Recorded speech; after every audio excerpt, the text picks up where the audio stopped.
এই নির্বাচনী সভার সম্মানিত সভাপতি, বিভিন্ন পদবীবৃন্দ এবং বিশেষ করে আমার সামনে উপস্থিত বাংলাদেশের সবাই মিলে একটা মিটিং করেছিলেন এবং আমাকে সমর্থন জানিয়েছিলেন। আমি আজম ভাইকে বললাম, আজম ভাই এবার আপনারা মিটিং করলেন না, ঠিক আছে আপনি কবে চান তখনই মিটিং হবে। আজকে সেই সভা আপনার যে বগুড়ার প্রত্যেকটি মার্কেট যারা আমাকে সমর্থন দিয়েছেন, প্রত্যেকটা সংগঠন, নির্মাণ শ্রমিক বলেন, মোটর শ্রমিক বলেন, মোটর মালিক বলেন, আপনি ট্রাক শ্রমিক বলেন, সবাই সমর্থন দিয়েছেন। বিশেষ করে রিক্সা ভ্যান তো আছেই, আপনাদের সিএনজি মালিক বলেন, আপনার পেট্রোল পাম্প অনার্স অ্যাসোসিয়েশন বলেন, রিয়েল এস্টেট অ্যাসোসিয়েশন বলেন,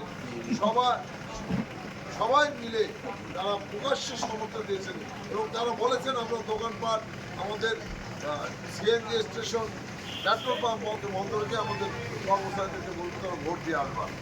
এই যে প্রত্যেকটা সংগঠন থেকে বিভিন্ন স্তরের মানুষ সমর্থন দিয়েছে, এটি আমি তাদের কাছে বিশেষভাবে কৃতজ্ঞ।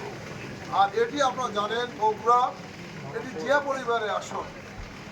ইতিপূর্বে আমাদের দেশের খালেদা জিয়া এখান থেকে নির্বাচন করতেন এবং তিনি বাংলাদেশের তিনবারের প্রধানমন্ত্রী হয়েছেন। আমি মাননীয় প্রধানমন্ত্রীর সেই সময় প্রতিনিধির দায়িত্ব পালন করার সুযোগ আমার হয়েছে। এবারে আমাদের সুযোগ্য সন্তান শহীদ রাষ্ট্রপতি জিয়া রহমান এবং দেশনেত্রী বেগম খালেদা জিয়ার সুযোগ্য সন্তান, আমাদের বগুড়ার সন্তান, আমাদের বিএনপির পার্টির চেয়ারম্যান জনাব তারেক রহমান এই বগুড়া সন্তানদের নির্বাচন করেছেন এবং আপনারা বিপুল ভোটে তাকে নির্বাচিত করেছেন। তারপরও বলতে চাই, বিপুল ভোটে নির্বাচিত হলেও, একমাত্র 1.5 লক্ষ ভোটে ব্যবধান নির্বাচিত হলো, আমাদের প্রতিপক্ষ কিন্তু অনেক ভোট প্রভাবিত হয়েছে। এখন তারা ধর্মের দোয়াই দিয়ে হোক, জান্নাত বিক্রি করে, টিকিট বিক্রি করে হোক, আমার মা বোনদেরকে বিভ্রান্ত করে, আমাদের ভাইদেরকে বিভ্রান্ত করে তাদেরকে ভোগা দিয়ে ভোট দিয়েছে। কিন্তু আজকে মানুষ বুঝতে পেরেছে এদের ভোট দিয়ে কোনো লাভ নাই। বগুড়ার উন্নয়ন একমাত্র জিয়া পরিবারই করেছে অতীতে এবং বর্তমানে জিয়া পরিবার তারাই বগুড়া উন্নয়ন সম্ভব। আমরা দীর্ঘ 16 বছর বগুড়াবাসী বঞ্চিত ছিলাম, বৈষম্যের শিকার ছিলাম। আমাদের বগুড়া ভৌগোলিক দিক থেকে, রাজনৈতিক দিক থেকে অর্থনৈতিক দিক থেকে অত্যন্ত গুরুত্বপূর্ণ জেলা বগুড়া উত্তরাঞ্চলের জেলা আমরা জানি। এবং এই বগুড়াকে মাইনাস করে বিগত ফ্যাসিস্ট সরকার বগুড়ার উন্নয়ন থেকে বঞ্চিত রেখে,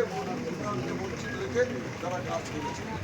বগুড়ার যে হিস্সা, ন্যায্য পাওনা 16 বছর যা বগুড়া পায়নি, আমরা সেটাই চাই। আমাদের বগুড়া শিক্ষানগরে হওয়া সত্ত্বেও আমাদের এখানে আমরা বিশ্ববিদ্যালয় চাই বগুড়ায়। বগুড়া সিটি কর্পোরেশন বাংলাদেশের মধ্যে সর্ববৃহৎ পৌরসভা বগুড়া পৌরসভা, 70 বর্গ কিলোমিটার এরিয়া, 3 লক্ষের অধিক ভোট, 10 লক্ষের অধিক জনগণ এখানে বসবাস করে। সেটি বগুড়া পৌরসভাকে সিটি কর্পোরেশন প্রধানমন্ত্রী হাত দিয়ে এই সিটি কর্পোরেশন করতে চাই। বগুড়া বিমানবন্দর, এই বিমানবন্দর আমরা চালু করতে চাই, অতি দ্রুত চালু করতে চাই। আমাদের বগুড়া সিরাজগঞ্জ রেল লাইন, এটি অবিলম্বে যাতে চালু হয় সেটি আমরা মাননীয় প্রধানমন্ত্রীকে অবহিত করতে চাই। আমাদের বগুড়া একটি আন্তর্জাতিক ক্রিকেট স্টেডিয়াম ছিল, সেটি ফ্যাসিস্টের সময় বন্ধ করে দিয়েছে খেলাধুলার বাইরে, সেটিকে আবার পুরো আন্তর্জাতিক মান দিয়ে সেটিকে চালু করা হয়েছে। আমাদের ফুটবল স্টেডিয়াম নেই, আমাদের ফুটবল স্টেডিয়াম করে দিই। বগুড়া একটা যানজটের শহরে পরিণত হয়েছে, এই যানজট মুক্ত করতে চাই, বিকল্প রাস্তা আমরা করতে চাই। এর জন্য আজকে বগুড়ার সন্তান আজকে সেই কাজগুলো করার জন্যে তার প্রতিনিধি হিসাবে আজকে আমাকে আপনাদের কাছে পাঠিয়েছে, আমাকে বিএনপি থেকে মনোনয়ন দিয়েছে। ধানের শীষের পক্ষে আগামী 9 তারিখে আপনার সর্বস্তরের মানুষ মাননীয় প্রধানমন্ত্রীর হাতকে শক্তিশালী করবেন। মাননীয় প্রধানমন্ত্রীকে খুশি করতে পারি যে তার মনোনীত প্রার্থীকে বগুড়াবাসী বিপুল ভোটে নির্বাচিত করেছে। আমি আশা করি বগুড়াবাসীকেও মাননীয় প্রধানমন্ত্রী খুশি করবেন।